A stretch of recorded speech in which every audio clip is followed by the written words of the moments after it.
अस्सलामुअलैकुम व्यूवर्स।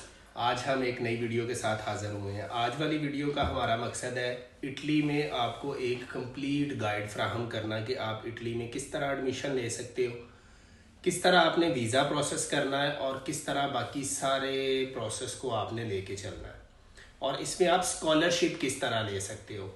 आपने बहुत सारे एजेंट्स किससे सुना होगा कि हम आपको फुली फंडेड स्कॉलरशिप दिलवाएंगे, हम आपको ये करेंगे वो करेंगे, आप इतने पैसे पहले दे दें, इतने पैसे बाद में दें। तो बेसिकली मेरा वीडियो बनाने का मकसद यही है कि आप एजेंट के झंझट से अपने आप को आज़ाद करें। इटली वाले मामले में आपने बिल्कुल एजेंट के पास नहीं जाना। ये वीडियो आपको कंप्लीट गाइड फ्राहम करेगी इटली में आपने ज़ीरो से लेकर एंड तक किस तरह एडमिशन अप्लाई करना है, किस तरह स्कॉलरशिप विन करनी है और किस तरह आपने बैचलर, मास्टर और पीएचडी तीनों स्टूडेंट्स के लिए और किस तरह आपने इसको आगे कंप्लीट प्रोसेस को लेके चलना है। तो वीडियो स्टार्ट करने से पहले प्लीज़ एक दफ़ा चैनल को सब्सक्राइब कर लें, वीडियो को ज़रूर लाइक करें और अपने दोस्तों तक भी शेयर करें ताकि ये अपॉर्चुनिटी से वो भी फ़ायदा हासिल कर लें। तो आइए हम बात करते हैं इटली की जर्नल प्रोसेस की। अगर हम जर्नल प्रोसेस में देखें, बैचलर, मास्टर और पीएचडी तीनों डिग्रीज इटली में अवेलेबल हैं। अभी करंटली जो टेन्योर चल रहा है ये बैचलर और मास्टर दोनों के लिए चल रहा है। तकरीबन इटली की हर यूनिवर्सिटी में बैचलर और मास्टर के इंटरनेशनल स्टूडेंट के लिए एडमिशन ओपन है।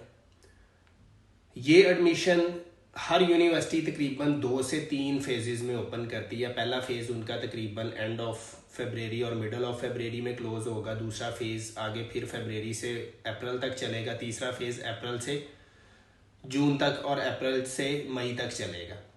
और सम टाइम तीसरे फेज़ में वो एप्लीकेशन ओपन नहीं करते।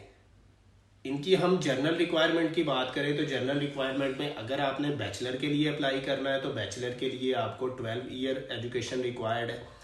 अगर आपने मास्टर में अप्लाई करना है तो आपको 16 ईयर एजुकेशन रिक्वायर्ड है। 2 ईयर वाला बीएससी यहाँ पे नहीं चलेगा मास्टर के लिए। उसके बाद जैसे ही अगर हम बाकी डॉक्यूमेंट्स की बात करें तो बाकी डॉक्यूमेंट में आपको इंग्लिश प्रोफिशेंसी लेटर, इटली में आप 100% इंग्लिश प्रोफिशेंसी लेटर की बेस पे अप्लाई कर सकते हैं। उसके अलावा सीवी, मोटिवेशन लेटर और 2 रिकमेंडेशन लेटर रिक्वायर्ड होते हैं। ऐसे लोग जो बैचलर के लिए अप्लाई कर रहे हैं वो रिकमेंडेशन लेटर अपने इंटरमीडिएट वाले टीचर से लेंगे, और ऐसे लोग जो मास्टर के लिए अप्लाई कर रहे हैं वो रिकमेंडेशन लेटर अपने बैचलर्स वाले टीचर से लेंगे। अगर इंग्लिश प्रोफिशेंसी लेटर की बात करें तो इंग्लिश प्रोफिशेंसी लेटर अगर आप बैचलर में अप्लाई कर रहे हैं तो आपने जहां से इंटरमीडिएट किया हुआ है उस इंस्टीट्यूट से लेना है, और अगर आप मास्टर में अप्लाई कर रहे हैं तो जहां से आपने बैचलर किया हुआ है उस इंस्टीट्यूट से आपने इंग्लिश प्रोफिशेंसी लेटर लेना है। डॉक्यूमेंट की बात क्लियर है, यही डॉक्यूमेंट आपको बैचलर में रिक्वायर्ड है, यही डॉक्यूमेंट आपको मास्टर में रिक्वायर्ड है। इसके अलावा एकेडमिक डॉक्यूमेंट्स हैं। एप्लीकेशन के टाइम आपको कोई भी डॉक्यूमेंट अटेस्ट करवाने की ज़रूरत नहीं है, बेशक वो HEC से टेस्ट करवाने हो, IBCC से टेस्ट करवाने हो या मूफा से टेस्ट करवाने हो। जब आप कहीं पे भी एडमिशन अप्लाई कर रहे हैं तो आपको डॉक्यूमेंट अटेस्ट करवाने की ज़रूरत नहीं है। डॉक्यूमेंट अटेस्ट करवाने की ज़रूरत कब पड़ती है? जब आपने वीज़ा प्रोसेस करना।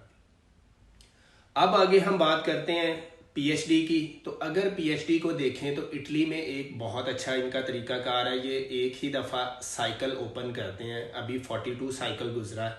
अपकमिंग डेज में स्टार्ट ऑफ अप्रैल में और लास्ट ऑफ अप्रैल में इनका 43 साइकिल ओपन हो जाएगा। इनकी जितनी भी यूनिवर्सिटीज़ हैं ऑल ओवर इटली में, सारी यूनिवर्सिटीज़ में वो साइकिल ओपन होता है। बस फ़र्क इतना है कि कुछ यूनिवर्सिटी की डेडलाइन पहले होती है, कुछ यूनिवर्सिटी की डेडलाइन बाद में होती है। तो उसमें भी आपने इसी तरह ये अप्लाई करना है। बस उसमें आपको एक बाकी सारे डॉक्यूमेंट के साथ रिसर्च प्रपोजल की भी ज़रूरत होती है। तो अभी ये वीडियो बनाने का मेरा मकसद ये था कि आपको एक जर्नल प्रोसेस पता चल जाए कि इटली में जो प्रोसेस है उसको फॉलो किस तरह करते हैं, और मास्टर और बैचलर के लिए स्कॉलरशिप विन किस तरह करते हैं। अब आ जाते हैं हम जर्नल बात की तरफ। तो आपने इटली में जर्नल यूनिवर्सिटी सेलेक्ट कर लेनी है। इनमें बहुत सारी यूनिवर्सिटीज़ ऐसी हैं जिनकी एप्लीकेशन फ़ीस ज़ीरो है। उसमें कौन कौन सी यूनिवर्सिटी आती हैं, उसमें यूनिवर्सिटी ऑफ प्लेरमो आती है, नेपलस फेडरिको 2 आती है, यूनिवर्सिटी ऑफ बारी आती है, यूनिवर्सिटी ऑफ मोदीना आती है, उसके अलावा यूनिवर्सिटी ऑफ जिनोवा आती है, नेपलस फेडरिको 2 आती है, यूनिवर्सिटी ऑफ बारी आती है, यूनिवर्सिटी ऑफ मोदीना आती है, उसके अलावा यूनिवर्सिटी ऑफ जिनोवा आती है। एक तो और यूनिवर्सिटीज़ हैं जिनकी बिल्कुल ज़ीरो एप्लीकेशन फ़ीस है। इन यूनिवर्सिटीज़ के अलावा बहुत सारी यूनिवर्सिटीज़ ऐसी हैं जिनकी 10 यूरो एप्लीकेशन फ़ीस है, और बहुत सारी यूनिवर्सिटीज़ ऐसी हैं जिनकी 20 यूरो फ़ीस है, और मैक्सिमम इनकी जो यूनिवर्सिटीज़ की एप्लीकेशन फ़ीस है वो 50 यूरो फ़ीस है। तो मैं आपको रिकमेंड करूँगा कि अगर आप यहाँ पे अप्लाई कर रहे हैं तो आपने एक यूनिवर्सिटी ऐसी सेलेक्ट करनी है जिसमें एप्लीकेशन फ़ीस है, बाकी यूनिवर्सिटीज़ आपने इस तरह सेलेक्ट करनी है कि जिनमें बिल्कुल एप्लीकेशन फ़ीस नहीं है या बिल्कुल लीस्ट एप्लीकेशन फ़ीस है, लाइक 10 यूरो और 15 यूरो। उसके बाद आगे सबसे पहले आपने यूनिवर्सिटी सर्च करनी है एडमिशन के लिए। यूनिवर्सिटी सर्च करने का बेहतरीन तरीका है कि इनके सिटी के नाम से हर यूनिवर्सिटी मौजूद है।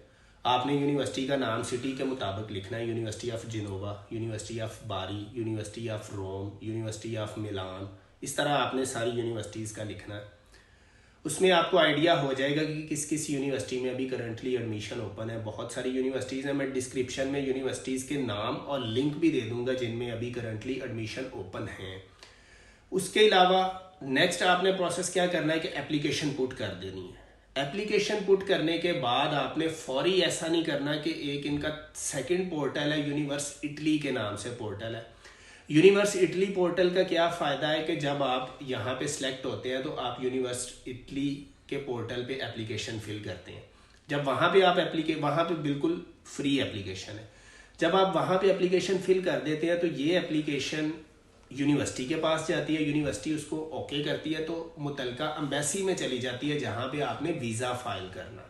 तो इसलिए इनका ये मैंडेटरी है कि हर यूनिवर्सिटी में जहाँ भी आप अप्लाई कर रहे हैं सेकंड सेलेक्ट होने के बाद आपने यूनिवर्स इटली पे भी अप्लाई करना है। एक बात का ख्याल रखना है कि यूनिवर्स इटली पे एक एप्लीकेशन फिल होती है, ऐसा नहीं होता कि 3-4 आप एप्लीकेशन फिल कर दें। इसलिए आपने तसल्ली से वेट करना है। जब तक आपको किसी यूनिवर्सिटी से एक्सेप्टेंस लेटर नहीं मिल जाता तब तक आपने यूनिवर्स इटली पे अप्लाई नहीं करना, क्योंकि अगर आप एक्सेप्टेंस लेटर के बगैर वहाँ पे अप्लाई कर देते हो बाद में वो यूनिवर्सिटी आपकी एप्लीकेशन एक्सेप्ट नहीं करती। एक तो बात कि वो आपकी एप्लीकेशन एम्बेसी में नहीं जाएगी, दूसरी बात कि कहीं और आप एक्सेप्ट हो गए हैं तो फिर आप वो एप्लीकेशन फिल नहीं कर सकते। इसलिए ये वेट करना है कि जब तक आप कंप्लीट एक्सेप्टेंस लेटर आपको इशू नहीं हो जाता तब तक आपने अप्लाई नहीं करना। उसके बाद सेकंड, जब आप एप्लीकेशन फिल कर लेते हैं और एप्लीकेशन का रिजल्ट आ जाता है, एप्लीकेशन एक्सेप्ट हो जाती है, आप यूनिवर्स इटली पे अपना फॉर्म फिल करते हैं। वो फॉर्म यूनिवर्सिटी के पास जाता है। आप समटाइम यूनिवर्सिटी को ईमेल करके भी बता देते हैं कि हमने यूनिवर्स इटली पे एप्लीकेशन फिल कर दी है। वो एक्सेप्ट करते हैं तो ये एप्लीकेशन आपकी चली जाती है एम्बेसी के पास। अब इसके बाद अगला प्रोसेस क्या आता है कि आपने जब भी उनके वीज़ा अपॉइंटमेंट का टाइम ओपन हो आपने अपॉइंटमेंट लेनी है और वीज़ा फाइल करनी है। अब यहाँ पे एक बहुत अच्छी बात यह है कि इटली में फ़ीस बिल्कुल नहीं होती। फ़ीस किस सेंस में आपने देनी है? आपने फ़ीस देनी है सिर्फ रीजनल टैक्स पे करना होता है और ईयरली आपने इनरोलमेंट फ़ीस पे करनी होती है। जब आप जहाँ पे एक्सेप्ट हो जाते हैं वहाँ पे जो उस यूनिवर्सिटी में इनरोलमेंट फ़ीस तकरीबन 15 यूरो टू 20 यूरो है, और उसके अलावा रीजनल टैक्स देखें तो रीजनल टैक्स 140 यूरो से 150 यूरो, रीजनल टैक्स 140 यूरो से 150 यूरो के दरमियान में है, ये आपको पे करना पड़ता है। इन केस अगर आप एंड पे आपकी वीज़ा एप्लीकेशन रिजेक्ट हो जाती है, आपको वीज़ा नहीं मिलता, तो ये फ़ीस आपकी रिफंडेबल होती है। ये आप जिस अकाउंट से पे करते हो उस अकाउंट में भी वापस बुलवा सकते हो या किसी और अपने इंटरनेशनल अकाउंट में वापस ले सकते हो। इसके लिए एप्लीकेशन फिल होती है, वो आप यूनिवर्सिटी में बाद में करते हो। अब आगे बात करते हैं कि आपने स्कॉलरशिप किस तरह लेनी है। इटली में 90% इंटरनेशनल स्टूडेंट्स को स्कॉलरशिप मिलता है। वो स्कॉलरशिप कौन सा है? वो एर्गो के नाम से स्कॉलरशिप है, जो इनका रीजनल स्कॉलरशिप है, और ये 90% स्टूडेंट्स को मिलता है जो लोग टाइम पे अप्लाई करते हैं। इसका टाइम क्या है? ये जुलाई से लेकर अगस्त और स्टार्ट ऑफ सितंबर तक इसकी एप्लीकेशन ओपन रहती है। इसमें यूनिवर्सिटी भी आपको इन्फॉर्म कर देती है कि आपने एप्लीकेशन फिल किस तरह करनी है, और यूनिवर्सिटी पोर्टल के थ्रू भी आप इसमें अप्लाई कर सकते हो। एर्गो की स्कॉलरशिप 90% इंटरनेशनल स्टूडेंट्स को ज़रूर मिलती है। ये वही स्कॉलरशिप है जिसकी मद में एजेंट आपको धोखा देता है कि हम आपको स्कॉलरशिप भी दिलवा के देंगे, हम ये भी करेंगे, वो भी करेंगे। तो ये वो स्कॉलरशिप है जिसका एक एप्लीकेशन आपने फिल करना होता है और आपको एप्लीकेशन स्कॉलरशिप ज़रूर मिलता है। अब ये जब भी आपने एप्लीकेशन फिल करनी है, इसमें कुछ डॉक्यूमेंट्स रिक्वायर्ड होते हैं। आप डॉक्यूमेंट के बारे में भी हमसे पूछ सकते हैं। आगे कंप्लीट हम उस डॉक्यूमेंट पे भी वीडियो बनाएंगे और ये भी बताएंगे कि एर्गो की स्कॉलरशिप के लिए आपने किस तरह अप्लाई करना है, कौन कौन से डॉक्यूमेंट इसके लिए मैंडेटरी होते हैं। अब आगे हम पीछे दोबारा इसी बात पे बात करते हैं कि आपने इटली पे अप्लाई करने के बाद वीज़ा के लिए अपॉइंटमेंट ढूंढना शुरू कर देनी है। तो हमारे बहुत सारे स्टूडेंट इस वजह से लास्ट टाइम भी 2025 में अपॉइंटमेंट की वजह से बहुत ज़्यादा डिसअपॉइंटेड हुए हैं। तो इसलिए मैंने आपको यही कहना है कि आप हिम्मत ना हारें, इस दफ़ा ज़रूर अप्लाई करें और कोशिश करें, हो सकता है कि आपको अपॉइंटमेंट मिल जाए। और इनका एक और मैंने चीज़ बड़ी नोट की है कि एक साल अपॉइंटमेंट का अच्छा सीज़न गुजरता है, एक साल बहुत बुरा गुजरता है। 2024 में बहुत अच्छा गुजरा था, 2025 में बहुत बुरा गुजरा है अपॉइंटमेंट के मामले में। अब होप्स हो कि 2026 में भी बहुत अच्छा गुजरेगा। तो इसलिए आप खुद अपनी एप्लीकेशन को प्रोसेस करें ताकि आप बहुत ज़्यादा पैसे ना वेस्ट करें, एजेंट के चक्रों में ना पड़े, एजेंट को पैसे ना देने पड़े। तो इसलिए ये वीडियो बनाने का मकसद भी यही है कि आपको खुद पता हो आपने किस तरह A to Z application fill करनी है।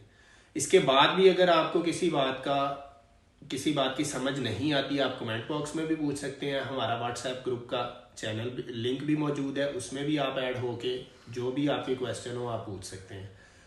तो कोशिश करें कि आपने एडमिशन सिक्योर करने के बाद, यूनिवर्सिटी पे अप्लाई करने के बाद, जब स्कॉलरशिप के लिए अप्लाई करेंगे आपको स्कॉलरशिप के अगस्त में रिप्लाई आ जाते हैं। अगर कोई डॉक्यूमेंट मिसिंग है या कुछ भी है तो वो आपको पूछ लेते हैं कि ये डॉक्यूमेंट दोबारा भेजें। सितंबर में आपको बता दिया जाता है कि आपकी स्कॉलरशिप ओके हो गई है। तो कोशिश करें कि सितंबर में आप अपॉइंटमेंट लेके आगे वीज़ा एप्लीकेशन करें। उसका फ़ायदा ये होगा कि आपको स्कॉलरशिप भी मिला होगा। उस स्कॉलरशिप की वजह से आपका वीज़ा चांसेस ज़्यादा इंक्रीज हो जाते हैं वीज़ा एक्सेप्ट होने के। तो ये सारी चीज़ें हैं। इसमें भी अगर आपको कोई और क्वेश्चन पूछना हो तो आप पूछ सकते हैं। मेरे आप सब के लिए विश यू गुड लक।